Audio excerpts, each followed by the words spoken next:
إلا بالله أشهد أن لا إله إلا الله وحده لا شريك له وأشهد أن محمدا عبده ورسوله لا نبي بعده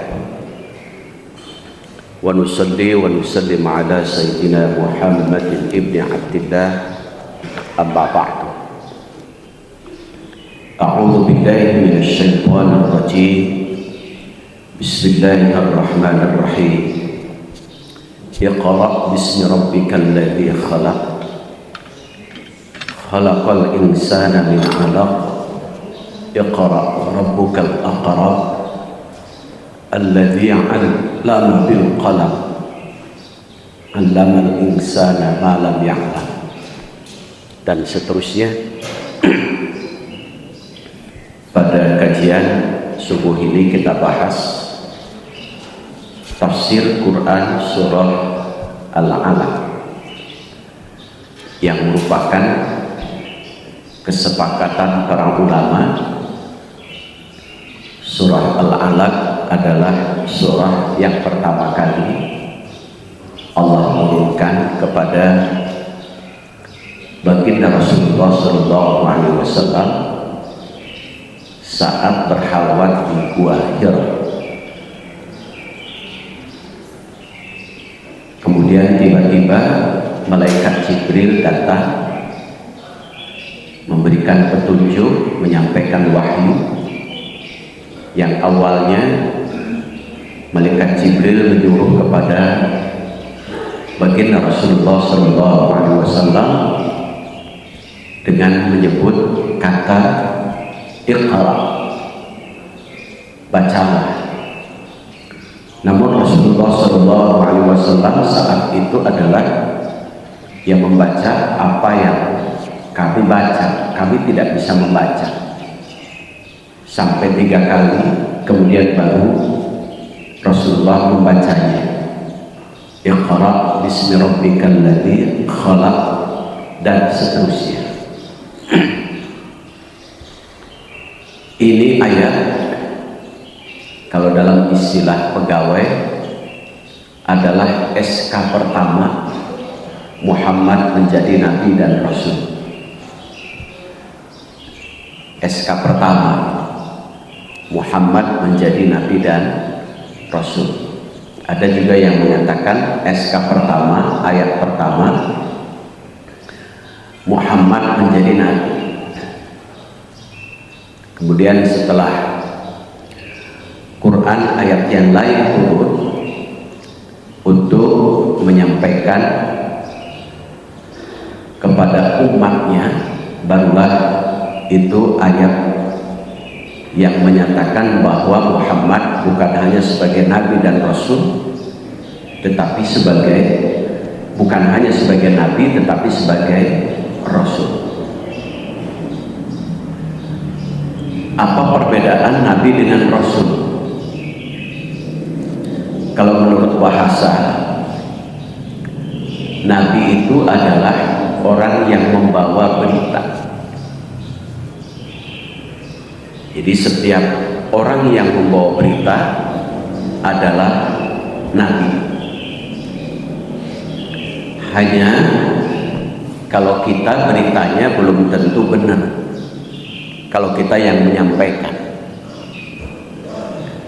Kalau nabi beritanya pasti benar, karena kalau nabi beritanya adalah berita wahyu. Tentu kalau wahyu berarti beritanya dari Allah Subhanahu wa Ta'ala.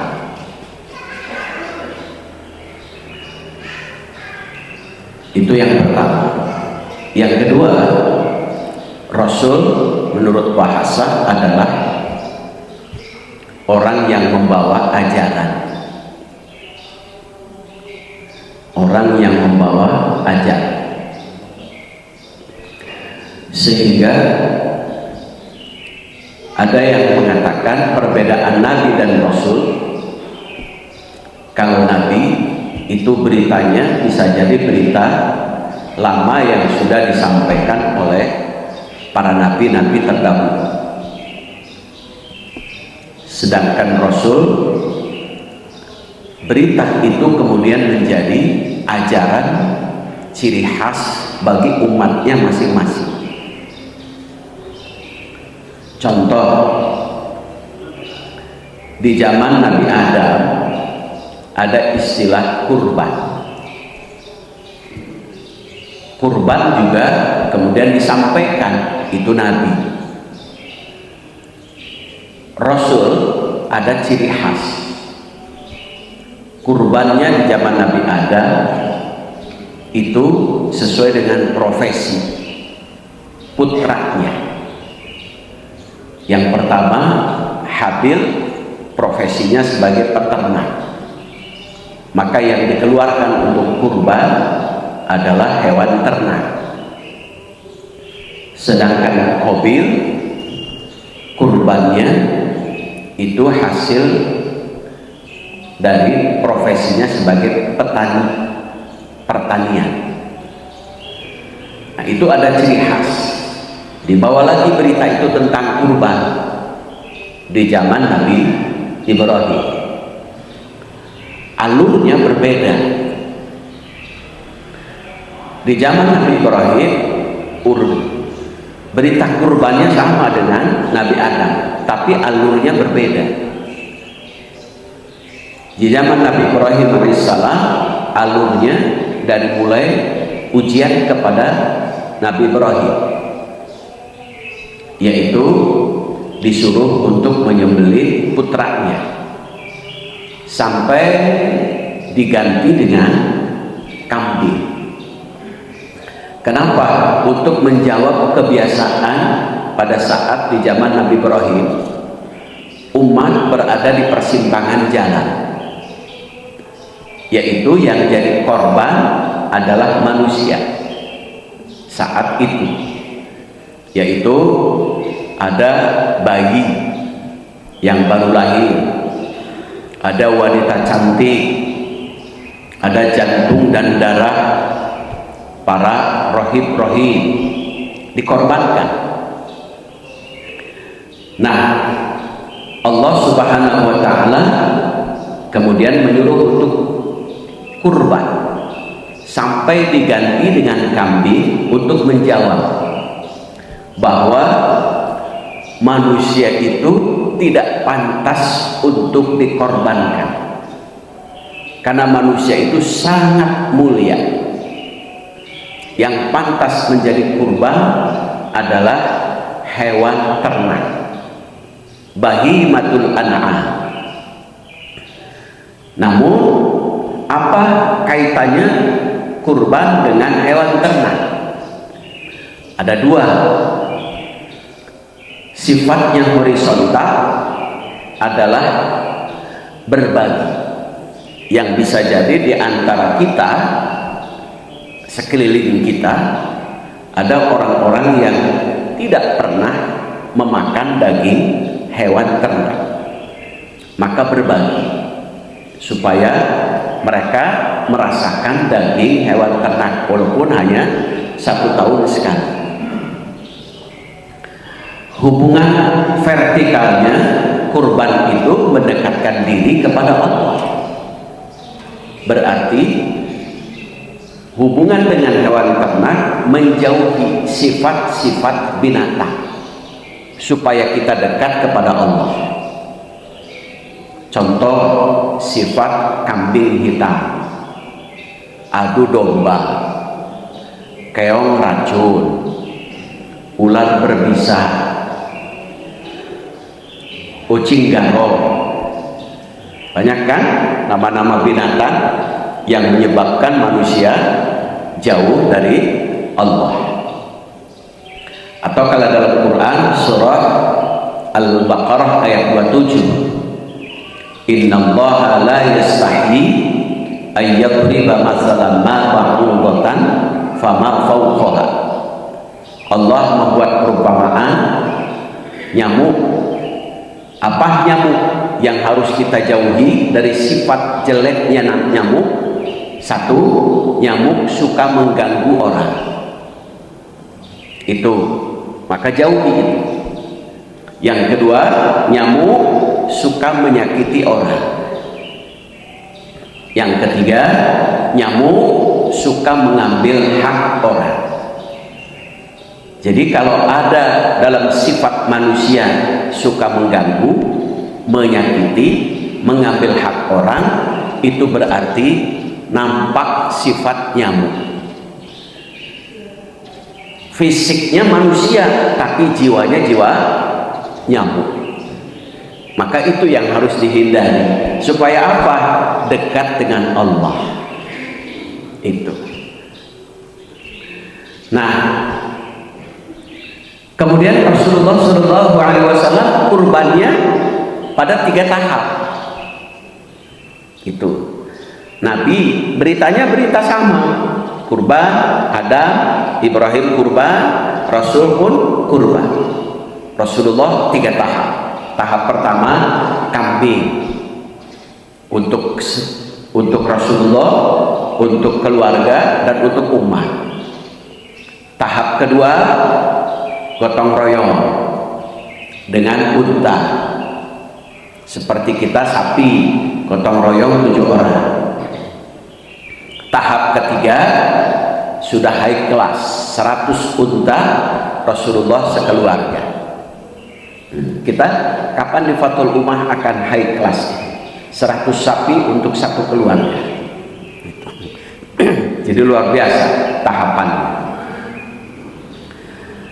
Nah, yang pertama kita lihat Iqra bismi rabbikal ladzi khalaq. Ini surat Al-Alaq, kandungannya saja dulu. Yang pertama kandungannya, Allah memerintahkan kepada kita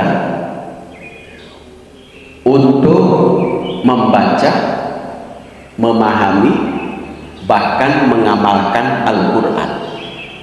Itulah makna Iqra. Sehingga bukan hanya dibaca sekedar baca, tetapi dihayati, dipahami, bahkan diamalkan. Sehingga kalau dalam sinonim persamaan kata dari Iqra itu biasa kita menyebut dengan tilawah. Tilawah itu artinya bacaan. Dalam ilmu Al-Quran, tilawah itu dibagi menjadi 2. Satu, ada tilawah lafziyah, artinya membaca Al-Quran dengan target tamat karena mengharap pahala, sehingga disebutlah dengan istilah lain tadarrus. Istilah Sunda mah ngadaras, artinya membaca secara sistematis. Ngadaras itu biasanya di kita rajin ngadaras itu bulan Ramadan, kebiasaan di kita. Bulan Syawal kadang-kadang sudah bye-bye. Itu susah untuk menamatkan Al-Quran. Kalau dalam Quran surah Ali Imran ayat 113, laisu sawa'an min ahlil kitabi ummatun qa'im yatluna ayatillahi ana al-laili wa hum yasjudun. Tanda orang saleh dalam 114-nya itu selalu yatluna ayatillahi ana al-lail, selalu senantiasa membaca Al-Quran saat di ujung malam. Makanya dikuatkan oleh surah Al-Muzammil, ya ayyuhal muzammil qumil laila illa qalila nisfah awingkus minhu qalila aw zid alaihi warattilil Qur'ana tartila. Kalau bapak ibu sudah sholat malam, maka iringi sholat malam itu dengan membaca Quran. Jadi ujung malam atau setelah sholat malam. Sholat malam itu kalau dalam Al-Muzammil bisa 2/3 malam, bisa tengah malam, bisa 1/3 malam. 2/3 malam berarti dari mulai ba'da isya, seperti sholat tarawih, itu disebut qiyamul lail. Tengah malam jam 12-an. 1/3 malam berarti bapak ibu sumbernya patokannya dari ditambah Quran surah Al-Isra, wa minal laili fatahajjat bihi nafilatan lak, 1/3 malam. Sehingga boleh sholat malam itu dilakukan setelah ba'da sholat isya. Tinggal kita menyesuaikan waktunya, kira-kira yang sanggup untuk menunaikan itu kapan. Itu iqra, membaca. Dalam Quran surah Al-Baqarah ayat 121, alladzina atainahumul kitaba yatlunahu haqqa tilawatihi. Membaca Quran itu dengan sebenar-benarnya bacaan. Berarti bukan hanya sekedar membaca dalam arti targetnya tamat, tetapi harus dihayati, dipahami. Haqqa tilawati, bahkan diamalkan. Itu yang disebut dengan tilawah hukmiyah dalam ilmu Al-Quran. Tadi tilawah lafziyah, sekarang tilawah hukmiyah. Artinya adalah membaca Al-Quran diiringi dengan penghayatan, pengamalan itu, sehingga Quran menjadi petunjuk. Maka dalam ilmu Al-Quran, hak Quran itu ada 4 hak Quran. Karena iqra, walaupun objeknya tidak disebut, tetapi yang dibaca adalah wahyu saat itu. Berarti kalau wahyu adalah Quran. Nah, hak Quran ada 4. Berarti kalau Quran punya hak, kita punya kewajiban. 1, Quran haknya sebagai bacaan. Berarti kita punya kewajiban untuk membaca. Jadi kalau bisa setiap hari, ya, kalau bapak ibu tidak kuat 1 juz, 10 ayat. 10 ayat. Kalau tidak 10 ayat, 1 ayat. Alif lam mim, ngantuk, sadaqallahul adzim. Sudah itu. Kan lumayan. Setiap hari 1 ayat. Berarti dalam 1 tahun berapa itu? 360 ayat. Lumayan.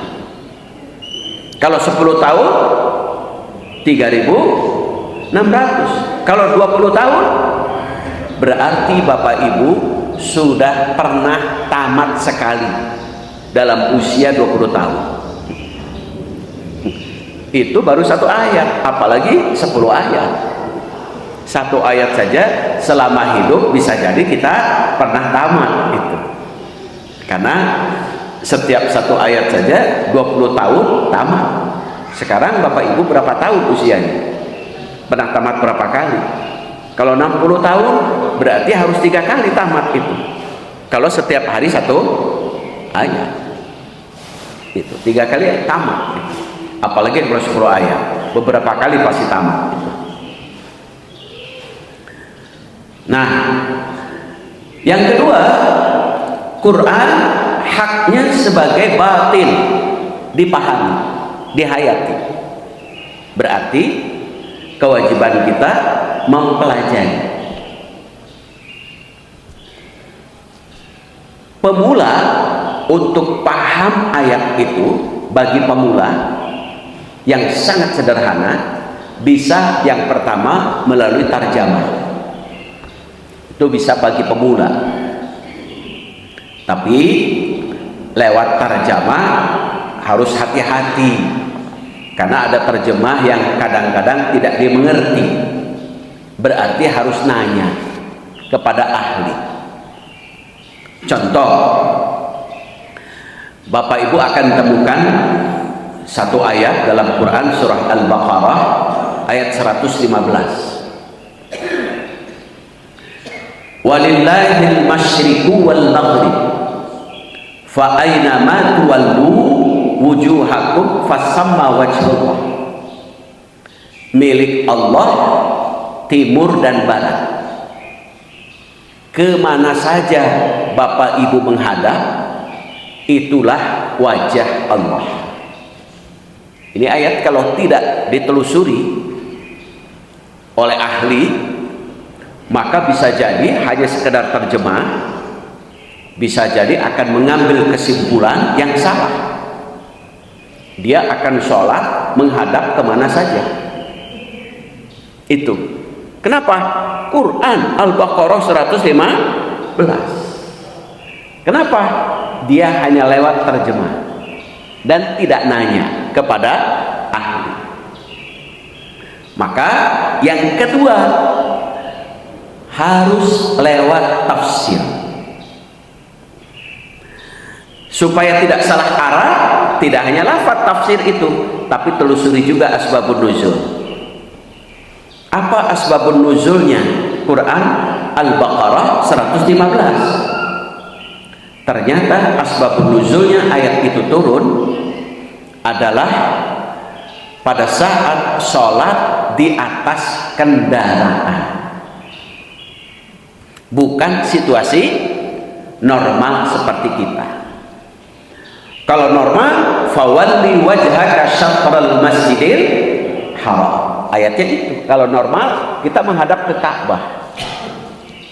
Kalau bapak, ibu sedang berada di kendaraan, maka dalilnya Al-Baqarah 115. Tidak usah nanya kepada pilot untuk arah kiblatnya di mana.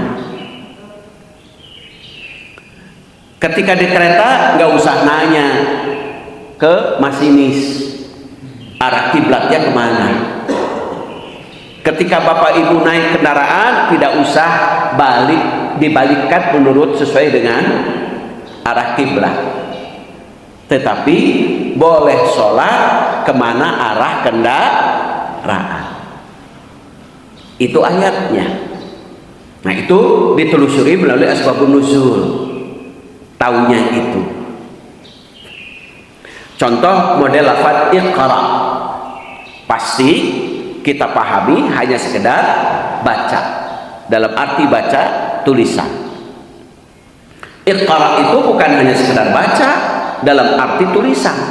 Dulu juga belum ada tulisan, tapi suruh baca. Bisa jadi baca itu menghafal, karena ada ayat yang harus dihafal di dalam apa? Sholat. Itu contoh Al-Fatihah, itu harus dihafal. Al-Fatihah itu, Iqra itu. Nah, sehingga Iqra itu artinya menghimpun.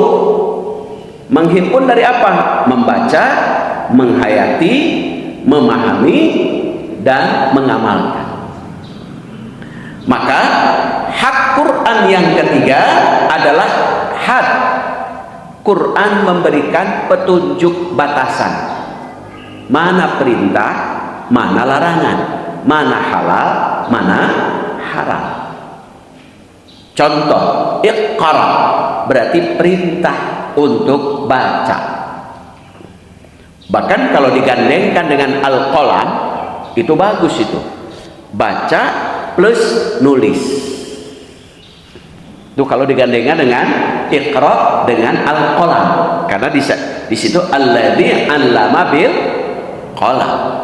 Baca, nulis, baca, nulis. Kenapa? Kalau dalam kitab Ta'lim Muta'allim Syekh Jarmuzi, kenapa kita suruh nulis? Karena nulis itu salah satu cara untuk apa? Mengikat apa yang kita ketahui. Kenapa harus diikat? Karena ilmu itu persis seperti kuda yang lari dengan kencang. Jadi kalau Bapak Ibu belajar tidak diikat, bisa jadi cepat lupa. Barho babari poho. Supaya lupa itu nanti kemudian buka lagi, maka ilmu itu dicatat. Al-qalam di situ. Catat. Sehingga kalau lupa, buka lagi. Lupa, buka lagi. Apalagi kalau menurut teori belajar Elton Dahi, kata beliau, bacalah buku sebanyak-banyaknya, niscaya Bapak Ibu akan menjadi orang yang lupa. Kenapa? Kalau semakin banyak kita baca, semakin banyak yang kita lupakan. Kadang lupa, itu manusia. Tetapi kalau tidak pernah baca, apa yang dilupakan? Ketika mahasiswa ujian, beda jawabannya. Aduh, saya lupa. Berarti tadi malam baca. Aduh, tetiasa, kunaon? Tadi wengi, abdi teu maca. Tuh, baca kan beda itu. Saya lupa, berarti malam baca. Saya tidak tahu, berarti tadi malam dia tidak baca. Kalau yang baca pasti iqra itu. Maka iqra baca, khawatir lupa tulis. Itu. Kalau tulis kan enak, nantinya buka lagi untuk anak cucu. Tapi kalau orang-orang dulu luar biasa itu, hafalannya kuat. Karena dulu tidak ada tulisan. Tulisan juga istilahnya sabak gitu ya. Jadi tulis, hapus, tapi kuat hafalannya. Imam Syafi'i pernah mengeluh kepada gurunya, Imam Waqi'. Oke, kok sih saya hafalannya rusak? Padahal Imam Syafi'i usia 7 tahun sudah hafal Quran, 9 tahun sudah menjadi mufti, ulama besar. Itu usia 12 tahun sudah menulis kitab luar biasa. Kenapa lupa? Tulisan Imam Syafi'i, sakautu ila Waqi' su'ahifdi, dia mengeluh kepada gurunya Waqi', hafalan saya jelek, padahal sudah hafal Quran. Karena di jalan Imam Syafi'i tidak sengaja melihat tumit seorang perempuan. Dia mengatakan hafalan saya jelek, baru melihat tumit. Kalau kita melihat tumit, nggak pernah mengatakan hafalan saya jelek, rusak. Tapi alhamdulillah, rizki menti mana weh. Luar biasa Imam Syafi'i dalam kitab Ta'lim Muta'allim itu. Kalau di pesantren itu belajar kitab Ta'lim Muta'allim. Imam Syafi'i datang kepada gurunya Waqi', guru, hafalan saya rusak. Kenapa? Ditanya, di jalan tadi melihat tidak sengaja tumit seorang perempuan, ngeluh itu hafalannya rusak saya. Kalau kita check together gitu, rizku minallah, torojol minan nas, kadang itu. Rizki dari Allah, torojolna nanti jalmi we, di mana itu. Jadi Quran memberikan petunjuk halal haram, perintah larangan. Kalau yang perintah laksanakan, larangan jauh. Itulah sehingga terbentuk makna takwa. Jadi dengan membaca Quran maka melahirkan takwa. Apa artinya? Imtisalul awamir wa ijtinabun nawahi. Melaksanakan perintah, kemudian dia menjauhi semua larangan. Kemudian yang keempat, hak Quran itu al-lataif, melembutkan hati manusia. Hak Quran itu. Kenapa? Manusia sedang dinasehati. Nasihat Allah itu ada dua. Satu yang bisa bicara, yaitu Quran. Kalau Bapak Ibu sedang baca, berarti kita sedang dinasehati. Itu. Yang kedua, kematian. Jadi kalau orang yang keras kepala, baca Quran. Baca Quran masih keras, sering-sering berkunjung ke Rancasiri, ke kuburan. Supaya apa? Lembut hatinya. Itu. Makanya kalau orang-orang dulu ketika malas ibadah, sengaja di dalam kamarnya menggali kuburan.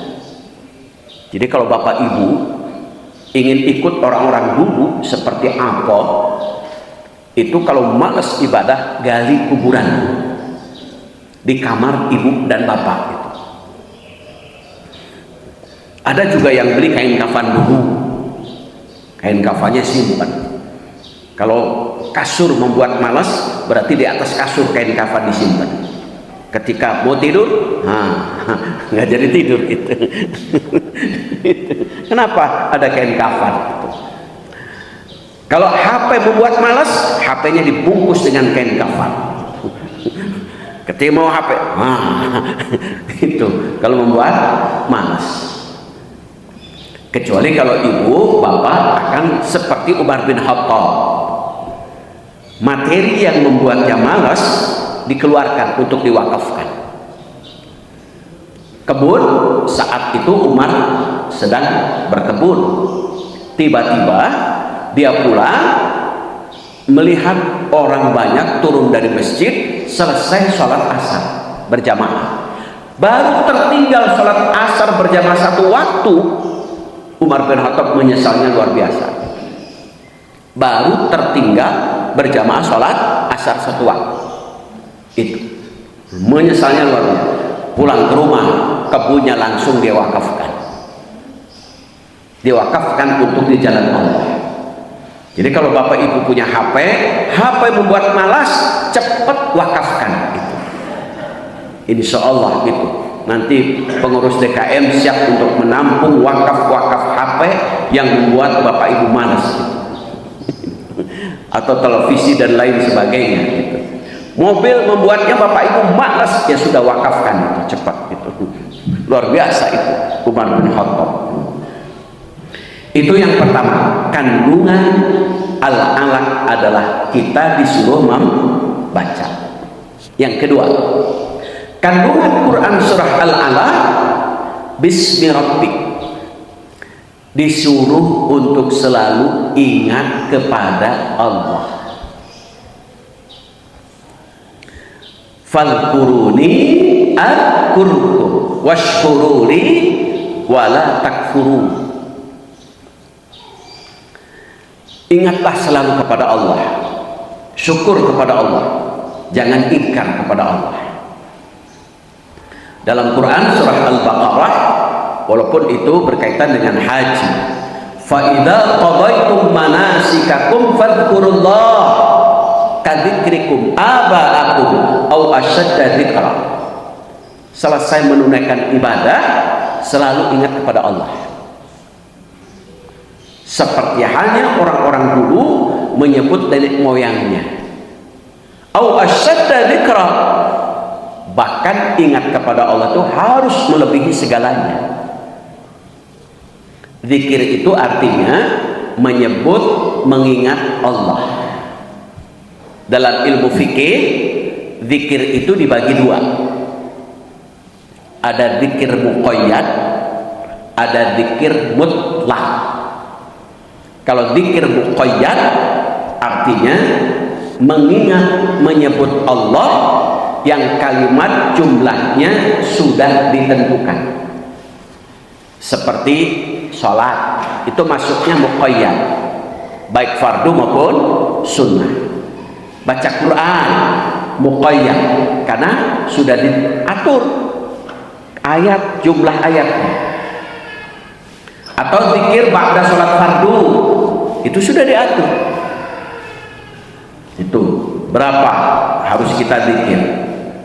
Itu zikir muqayyad. Yang kedua, ada zikir mutlak. Zikir mutlak itu apa? Zikir yang kalimat dan jumlahnya tidak diatur.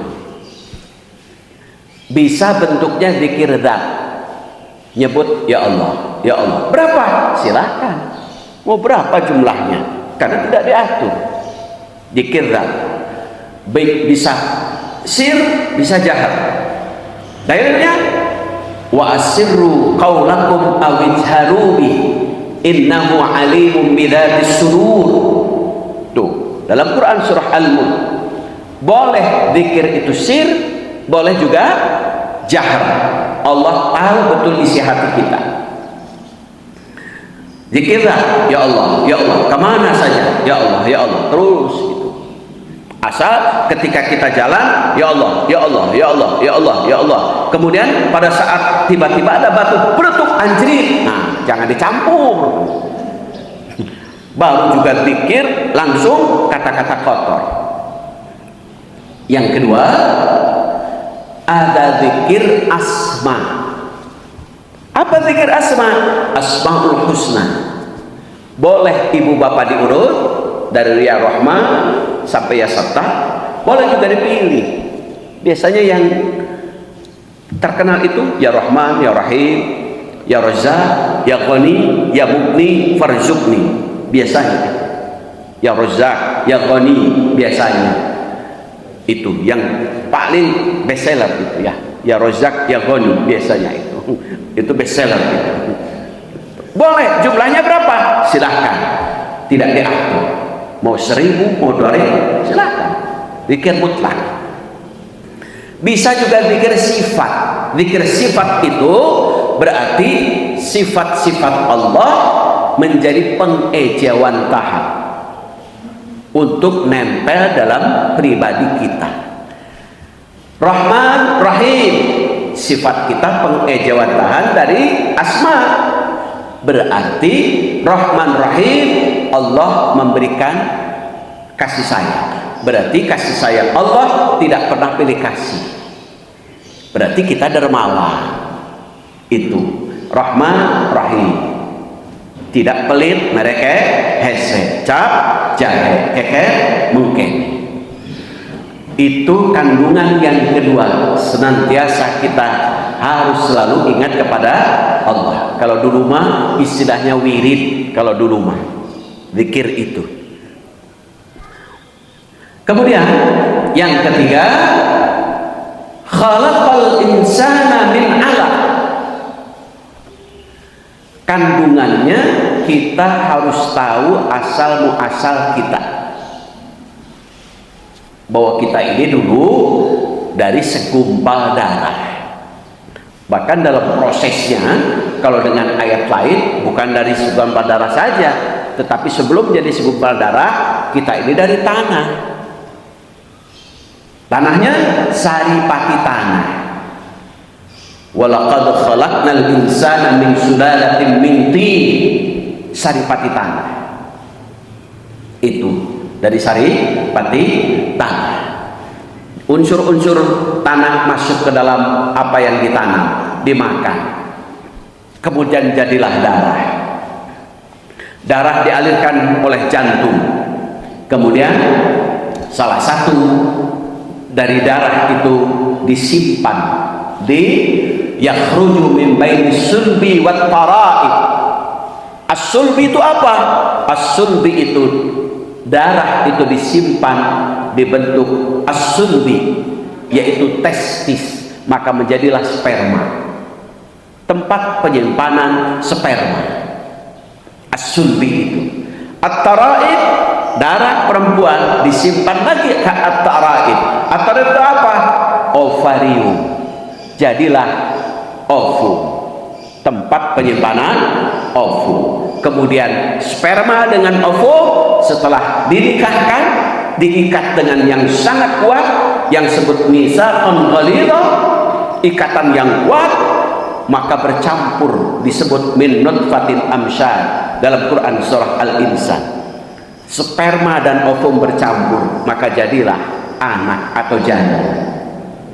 Jadilah kita. Itu luar biasa. Allah menciptakan supaya apa? Kita tahu asal muasal, supaya tidak sombong. Kemudian apalagi? Iqra wa rabbukal akram. Apa bedanya Iqra dengan bismi rabbik?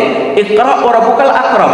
Kalau Iqra bismi rabbik, membacanya untuk diri kita, baca ngederes.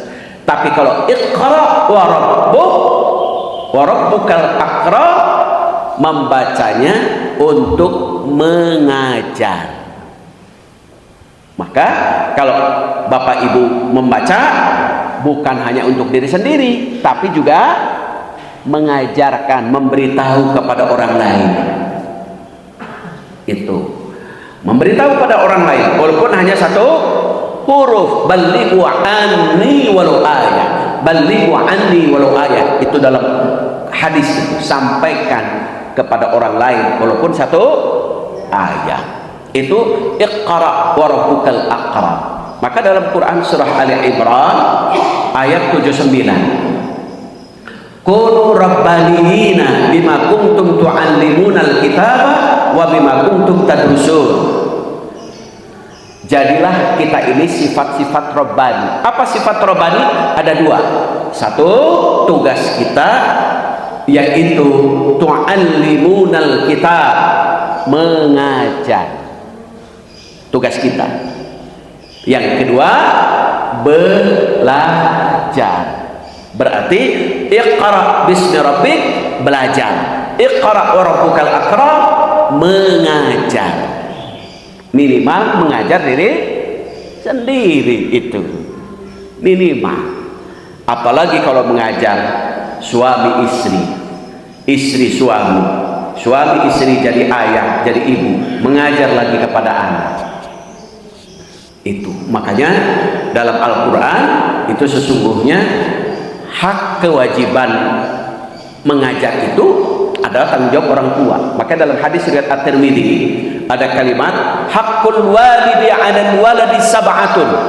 Kewajiban orang tua untuk anak-anaknya ada 7. Kewajiban orang tua. 1, ayyuhsina isma, memberi nama yang baik. Nama anak saya ada dalam Quran. Siapa? Jahannam. Awas, jangan asal. Asal dalam Al-Quran, harus tahu maknanya. Nama saya ada dalam Quran, apa? Abu Jahal. Jangan. Nama yang baik. Itu kewajiban yang pertama. Yang kedua, wa adabahu, memberi contoh akhlak atau mengajarkan tentang akhlak. Itu kewajiban kita orang tua. Yang ketiga, wa ayyu'allimahul kitabah, mengajarkan pengetahuan. Kalau Alkitabah sini dulu dimaknakan mengajarkan Al-Quran. Kalau orang tuanya sibuk, ya titipin ke ustaz. Itu. Yang keempat, warrimayah, mengajar memanah. Kalau sekarang mah artinya menjaga diri. Kalau dulu memanah karena perang situasinya, sekarang memerangi hawa nafsu. Itu warrimayah. Yang kelima, wassibahah, mengajar renang. Kalau dulu, sekarang ngajar sehat. Makanya makanan 4 sehat 5 sempurna. Yang keenam, wa alla yarzuqahu illa halalan thayyiban, memberi makan dari rizki yang halal dan bergizi.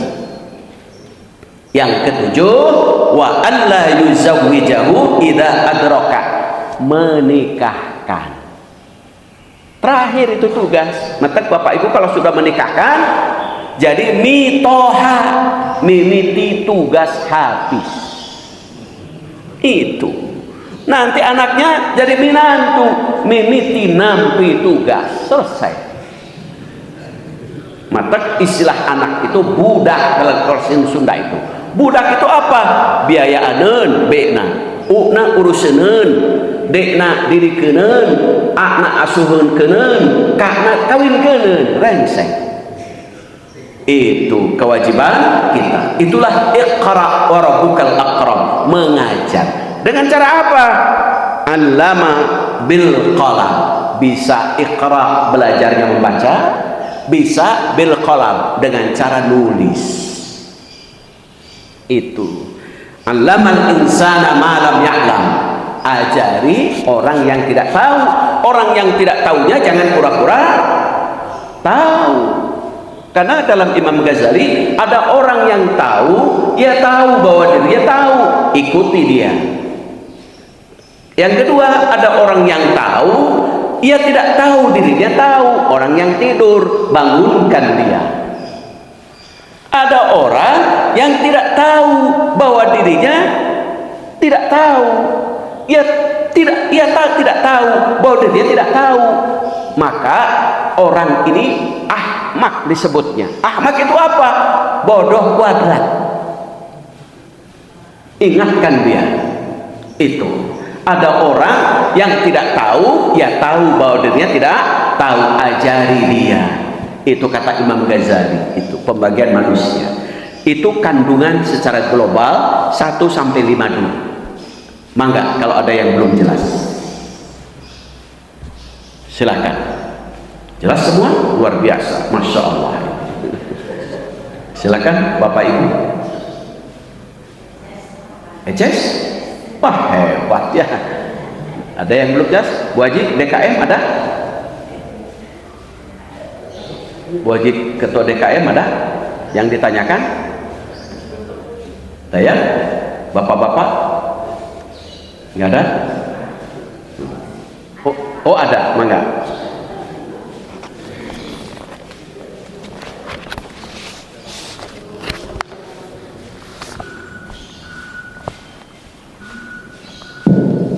Assalamualaikum warahmatullahi wabarakatuh. Waalaikumsalam.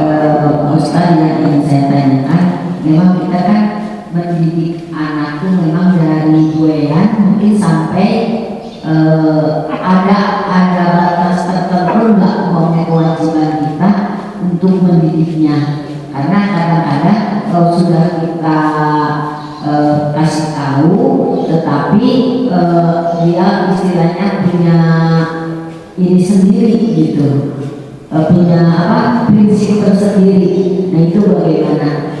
Apakah kita harus terus menerus atau kita mempercayakan kepada anak kita untuk mempelajari jati dirinya? Itu aja yang akan ditanyakan. Terima kasih. Assalamualaikum warahmatullahi wabarakatuh. Assalamualaikum warahmatullahi wabarakatuh. Kalau di dalam Al-Quran itu sampai kapan? Hatta balagha asyiddah, sampai dewasanya itu sempurna. Ketika pendekatan fikih, dewasa itu kalau dalam hadis sampai menikah. Makanya menikah itu kan ibu menyerahkan, itu kan, menyerahkan seorang ayah, dan ibu diwakili oleh ayah dengan ijab qabul. Itu pada saat ijab qabul, mantu itu menerima. Berarti tanggung jawab seorang tua itu selesai. Contoh, ibu punya anak perempuan. Ketika sudah dinikahkan, selesai. Kenapa? Tanggung jawab suaminya dalam Quran itu ada 3. Surah Al-Baqarah 233 dan At-Talaq ayat 6. Kewajiban suami. 1, rizquhunna, kewajiban suami itu memberi makan. Yang awalnya sebelum dinikahkan kewajiban orang tua diserahkan. Itu berarti menjadi kewajiban suaminya. Yang kedua, memberi pakaian. Dulu sebelum nikah, pakaian itu kewajiban orang tua. Setelah menikah, ya sudah, kewajiban suami. Yang ketiga, askiluhunna, suami itu punya kewajiban memberi tempat tinggal. Dulu tempat tinggalnya bersama orang tua, sekarang tempat tinggalnya silakan sekalipun ngontrak. Kewajiban suami, itu kewajiban suami. Makanya suami supaya aman melindungi istri, itu suami. Sekarang kewajiban istri. Istri itu dalam Quran surah Al-Baqarah 233 dan At-Tolak ayat 6, yaitu taat kepada suami tong ngalieurkeun. Istri makanya istana tempat istirahat. Istri itu. Jadi kalau ingin istirahat suami ke istri, istana. Jangan sampai istri yang tadinya istana dirubah jadi astana. Bahaya. Kalau istri rubah jadi astana, suami baru mau masuk, belum masuk buka pagar, sudah angker. Bisa jadi benih-benih mencari istana baru itu. Itu. Maka Rasulullah menyebut baiti jannati, rumahku adalah surgaku. Itu. Jadilah istri istana, tong ngalirkeun, tong memusingkan suami. Kata istrinya, Pak, mama ingin makan. Siap, standby already all time. Kenapa? Kewajiban suami. Tapi di rumah makan yang paling enak, siap dibawa. Kata suaminya, silakan duduk, Ma, pilih makanan yang paling enak, sekenyang-kenyangnya. Tetapi bapak hanya punya uang 10.000. Istri yang soleh, ya sudah, kami taat, kami beli teh manis saja, gelasnya gelas kecil. Kenapa? Karena tong ngalirkeun. Mama minta sesuai kemampuan bapak. Bapak punya uang 10.000, saya tidak boleh minta melebihi 10.000 karena lieur. Itu. Maka memusingkan, jangan memusingkan suami. Jadikan suami itu tenang, adem, ayem. Itulah suami supaya aman melindungi istri. Jangan sampai istri di sampingnya berubah jadi alergi, gatal semua, nggak betah. Istri istana tempat istirahat. Saya kira itu sehingga sampai menikah itu tanggung jawab orang tua itu secara zahir, secara batin kadang-kadang bukan hanya sampai menikah, seumur hidup kadang-kadang. Sehingga sudah punya anak besar nikah semua, sibuk ngurus cucu, itu tanggung jawab moral. Itu kalau secara hukum sudah menikahkan selesai. Kalau secara moral seumur hidup itu kita tidak pernah selesai untuk ngurus anak. Kadang seumur hidup dia sudah niatnya ibadah, jangan kesal supaya jadi pahala. Siapa contohnya? Rasulullah Shallallahu Alaihi Wasallam itu juga senantiasa ngurus cucu Hasan Husain. Mau sholat dibawa, tapi awas, Rasulullah kalau bawa sholat, Hasan Husain itu didudukan di atas mimbar. Sholat kadang duduk di bawah, jangan dilepas. Kenapa? Khawatir mengganggu orang lain kalau dilepas. Maka kalau bapak ibu bawa cucu, jangan dilepas. bawa ke masjid, benar, niatnya benar, tapi setelah sampai di masjid lepas, akhirnya mengganggu. Contoh, saya nyimpen kacamata di depan saya, cucu ibu jalan lari sana sini, kemudian kacamata saya terinjak. Kira-kira orang yang diinjak kacamatanya sakit hati nggak? Kan berarti dosa kalau sakit hati. Mau mengganti nggak kakeknya? Nggak mau kan? Itu makanya kalau bawa cucu, bawa anak masih kecil, ya sudah bimbing itu. Kalau bisa tali, seperti di Arab kan pakai tali itu. Ini tali, cucu kita juga ditali, sehingga sana sininya terbatas oleh tali itu. Tapi talinya yang elastis, jangan rantai. Itu nanti sakit malah.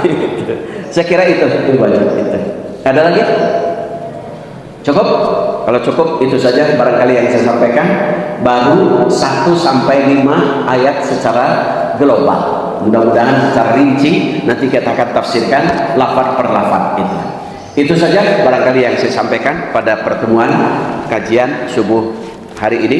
Kita tutup untuk menambah keberkahan dengan sama-sama baca doa kifaratul majlis. Subhanaka Allahumma wa bihamdika asyhadu an la ilaha illa anta astaghfiruka wa atubu ilaik. Assalamualaikum warahmatullahi wabarakatuh.